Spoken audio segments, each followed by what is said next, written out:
Halo saudara-saudaraku, tetap sehat, bahagia, dan harmonis kita semua. Saya akan berbagi pengalaman seperti hari-hari kemarin tentang apa yang didapat dari meditasi. Kali ini topiknya adalah bagaimana meditasi membuka tabir, kemana yang harus kita tuju, kemana tujuan kita akhirnya nanti. Jadi kira-kira apa sih tujuan hidup dan kehidupan kita gitu. Jadi kita ambil judulnya meditasi membuka tabir, kemana yang harus dituju. Ada 3 tahapan yang selalu ingin diraih oleh manusia pada episode-episode kehidupannya. Yang pertama, kesenangan. Yang kedua, cinta. Baru yang ketiga, spiritual. Oleh karena kesenangan yang akan dicari, biasanya alat ukurnya fisik. Senang melihat anak cerdas, senang melihat keluarga berkecukupan, senang semua. Kesenangan awalnya. Baru tahapan berikutnya adalah cinta. Dia lebih kepada rasa. Cinta, saling membahagiakan. Baru dia beranjak ke arah spiritual. Ya udah tua-tua baru berspiritual lah. Kira-kira begitu. Yang pertama kesenangan, cinta, dan spiritual. Tapi ketiga-tiganya ini mestinya harus dibangun sejak awal. Sehingga bisa diraih dengan smooth. Tapi begitu pun sangat tergantung dengan lingkungan kita dilahirkan. Orang tua, lingkungan, dan lain sebagainya. Kita memang dilahirkan karena masalah. Ya, karena kita dilahirkan kembali, karena kita memang harus memperbaiki apa yang pernah kita lakukan masa lalu kita. Tinggal pada kedua orang tua yang juga demikian seperti kita. Lingkungan kita juga demikian. Jadi banyak sekali masalah yang perlu harus kita selesaikan. Tapi intinya, ketika kita mampu membangun kesadaran kita, masalah-masalah yang ada dalam diri kita dan luar diri kita itu menjadi sesuatu yang enak-enak aja dijalanin. Itu yang saya sebut sebagai bahagia dalam takdir. Enjoy saja menjalaninya. Tapi sesungguhnya kemana arah kita yang sesungguhnya? Tujuan kita dilahirkan itu kemana arahnya gitu. Bagi kita, bagi Tuhan sudah jelas. Tapi bagi kita tuh kemana arahnya tujuan kita. Jadi kalau kita lihat dari proses kelahiran, awal sekali kita diciptakan, itulah takdir utama kita. Takdir utama kita menjadi apa atau menjadi siapa, kesanalah kita harus kembali. Tuhan meliputi semua yang ada di setiap yang ada, dan setiap yang ada dalam Tuhan. Tuhan adalah zat yang memiliki sifat, nama, dan perbuatan. Jadi setiap yang diciptakan bagian dari zat Tuhan itu. Oleh sebab itu, kemana kita akan pulang? Ya ketika kita mampu kembali lagi kepada zatnya. Tentu bersesuaian dengan takdir awal kita diciptakan. Nah pertanyaannya, bagaimana agar supaya kita bisa kembali yang bersesuaian dengan kehendak Tuhan itu? Sehingga proses kelahiran-kelahiran ini selesai gitu. Tentu yang paling penting sekarang adalah pemahamannya. Pemahamannya ketika kita paham, maka kita bisa juga mendidik dan mengajarkan anak kita supaya dia sampai kepada tujuan yang diharapkan Tuhan itu. Ya paling nggak nyicil lah. Kehidupan kemarin diperbaiki pada kehidupan ini. Diperbaiki lagi sampai menuju. Nah permasalahannya mampu nggak kita membuka tabir itu sehingga kita bisa mulus dalam menjalani kehidupan ini.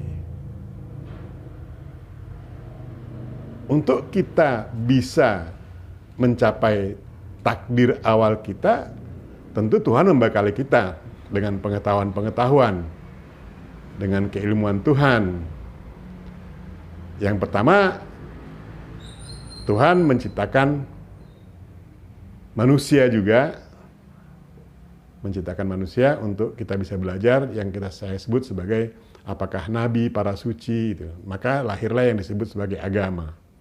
Dari sanalah kita belajar bagaimana untuk mencapai takdir kita yang sesungguhnya. Paling tidak takdir yang ditakdirkan untuk episode ini, agar kita naik pangkat berikutnya. Terus naik pangkat, sehingga sampailah kepada takdir utama kita. Nah, ajaran-ajaran itu agar kita mampu memaknai Tuhan. Bagaimana hubungan Tuhan dengan ciptaannya.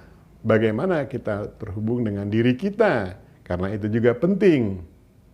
Siapa mengenal dirinya, maka mengenal aku. Jadi ketika kita mampu mengenal Tuhan kita, membawa kesadaran Tuhan itu dalam keseharian kita, ya insya Allah cepat-cepat pulanglah kita. Jadi kita kadang-kadang takut dengan kematian ya. Sebetulnya kita bukan takut kepada kematian itu karena dia pasti. Tapi takut kepada kehidupan ini. Takut, udah bener belum ya? Udah bener, atau macam-macam lah. Udah dianggap kaya belum ya? Nah, jadi yang menjadi alat ukurnya sebetulnya bukan seberapa besar kita memiliki harta benda. Bukan sebesar setinggi apa pangkat dan golongan kita. Bukan gelar akademis apa yang udah kita miliki. Tapi mampu nggak kita menjalani proses yang tadi kesenangan, cinta, dan spiritual tadi itu. Mampu nggak kita itu? Itulah disebut bahagia dalam takdir itu. Kita ridho dengan takdir yang ditakdirkan bagi kita. Meridhoi Tuhan dengan apa yang diberikan Tuhan pada kita. Itu dasar berpikir.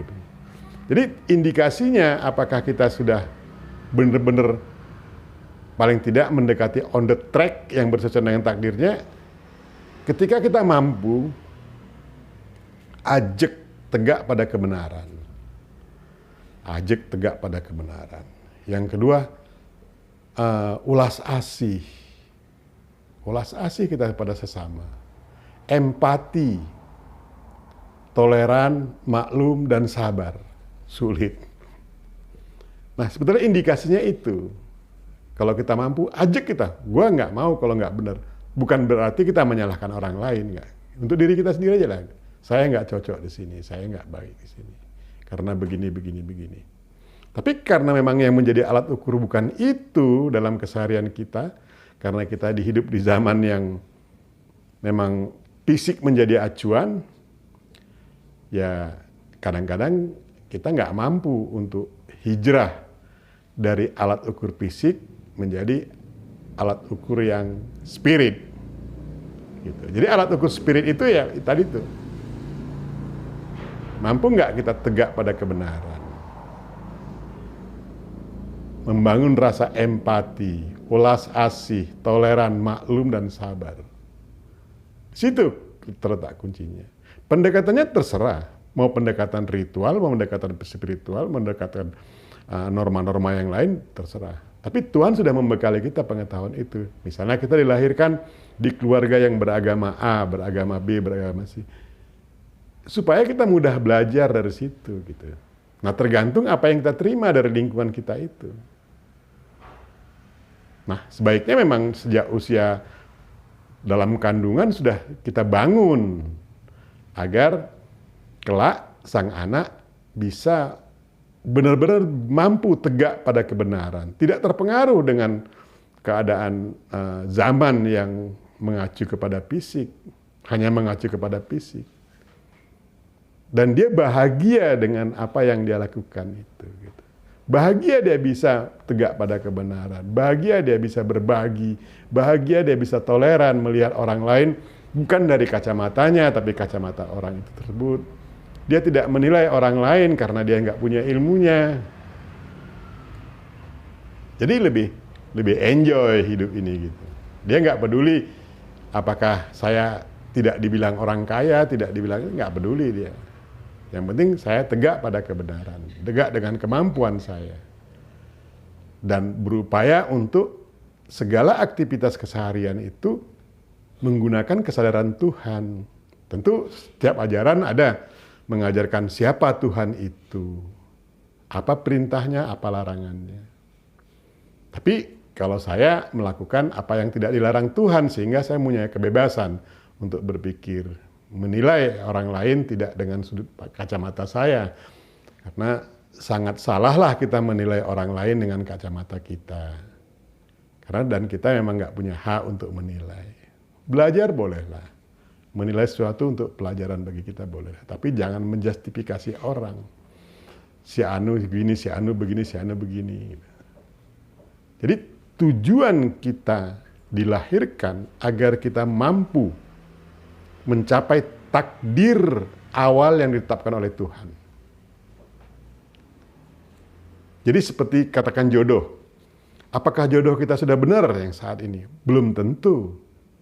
Tapi Tuhan akan mengarahkan kepada jodoh awal kita ketika kita mampu memang tegak pada kebenaran yang kita yakini.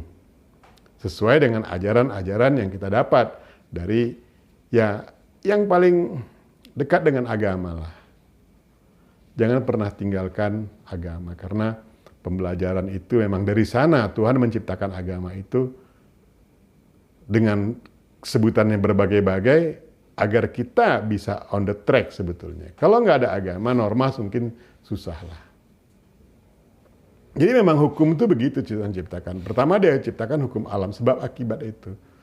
Dari zat ada sifatnya. Nah, sifatnya itulah menjadi hukum pada zat yang diciptakannya. Sehingga orang tahu ini ini kegunaannya untuk ini, namanya ini, tahu.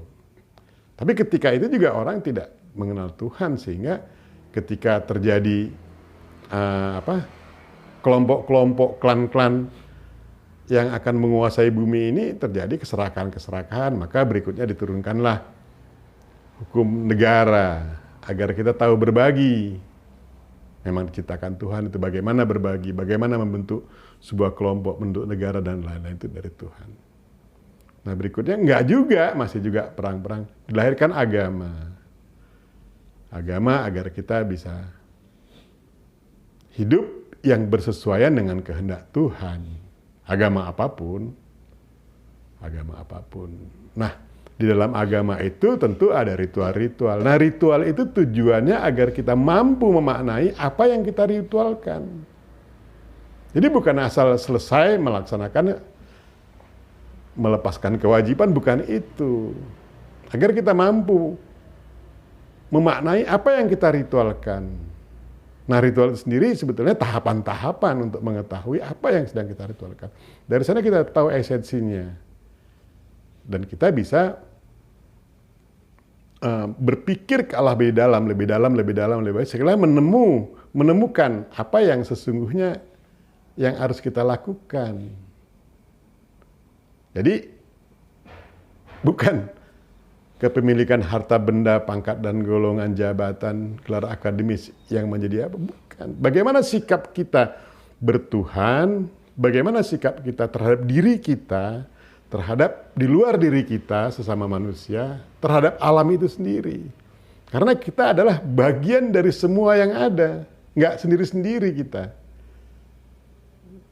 Kita nggak boleh merasa paling karena sepaling mulia, semena-mena terhadap alam, nggak begitu. Jadi tujuan utama sebetulnya dari seluruh global itu ada bagaimana agar manusia dapat menjadi pemimpin di muka bumi ini.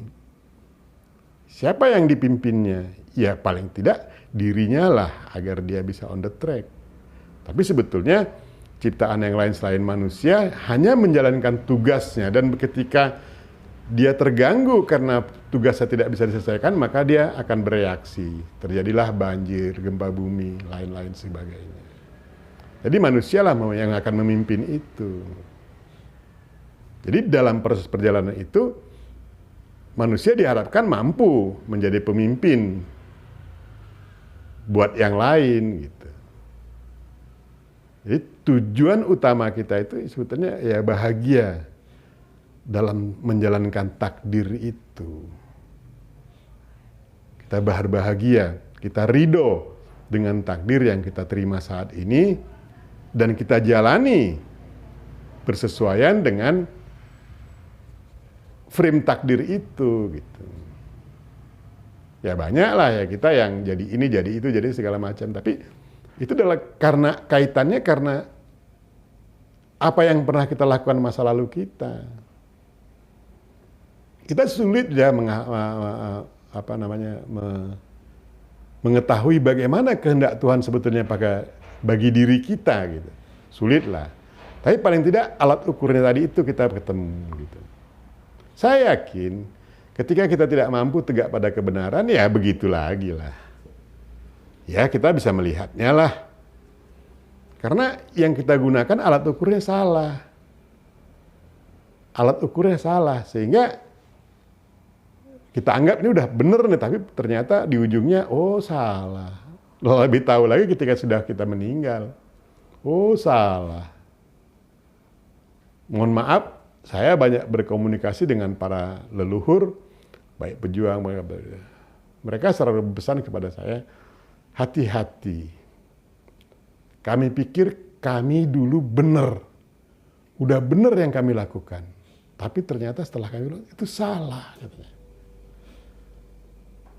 Salah. Gitu. Jadi kalau kita misalnya gini, kita bernegara, ya udahlah patuh aja dengan hukum negara. Kalaupun kita nggak sepakat dengan hukum yang diterbitkan, ya sudahlah. Karena patuh kepada negara, patuh kepada pemerintah itu ajaran utamanya gitu. Ketika kita nggak sepakat dengan yang dicanangkan oleh pemerintah, ya kita nggak boleh bagaimana gitu ya, patuhin aja lah. Dari situ kita akan mampu tegak pada kebenaran itu. Kita jangan juga melihat orang lain, orang lain begini begitu, berarti ini karena kebenaran. Belum tentu apa yang dilakukan umum menjadi sebuah kebenaran. Karena kebenaran Tuhan itu sungguh sangat berlapis. Sangat berlapis. Jadi berupayalah untuk tegak pada kebenaran, empati, welas asih, toleran, maklum, dan sabar dalam frame kasih sayang. Kita harus pandai memaknai bahwa ada Tuhan di setiap yang ada karena Dia meliputi semua yang ada di setiap yang ada, dan setiap yang ada dalam Tuhan itu. Bukan berarti Tuhan itu panteisme, bukan banyak, bukan, tapi tunggal. Zatnya membentuk sifat. Sifatnya mendatangkan nama. Sifat dan nama menghasilkan produk. Produk dengan zatnya sebuah kesatuan karena produknya berasal dari zatnya. Jadi semuanya sebuah kesatuan. Oleh sebab itu, kita memang harus membangun hubungan dengan diri kita karena di sana ada data yang luar biasa terkait dengan takdir kita, sesama manusia, Tuhan, dan alam raya ini. Agar kita bisa mencapai apa yang dikehendaki Tuhan bagi kita. Jadi sekali lagi, tujuan kita dilahirkan agar kita mampu mencapai apa yang ditakdirkan Tuhan bagi diri kita. Tentu sulit kita menengarai apa sih yang dikehendaki Tuhan bagi kita. Ajaran-ajaran agama sudah mengajarkan itu. Tapi spiritual memandangnya, ada alat ukur yang bisa menjadi acuan bahwasanya kita sudah bisa paling tidak mendekati on the track seperti yang dikehendaki Tuhan. Itu tadi itu. Mampu tegak pada kebenaran yang sungguh-sungguh, welas asih, empati, toleran, maklum, dan sabar dalam frame kasih sayang. Kita harus bisa melihat ada Tuhan di setiap yang ada sehingga kita memiliki rasa hormat dan bagaimana kita memperlakukan selain dari diri kita karena ada Tuhan di sana. Saya pikir begitu saudara-saudaraku. Jadi mari kita berbahagia dalam takdir. Tetap jaga kesehatan, Jaga harmoni supaya kita menjadi makhluk yang merupakan bagian dari co-create Tuhan itu untuk membangun budaya peradaban dalam konteks keseimbangan alam semesta raya. Itulah tujuan kita dilahirkan.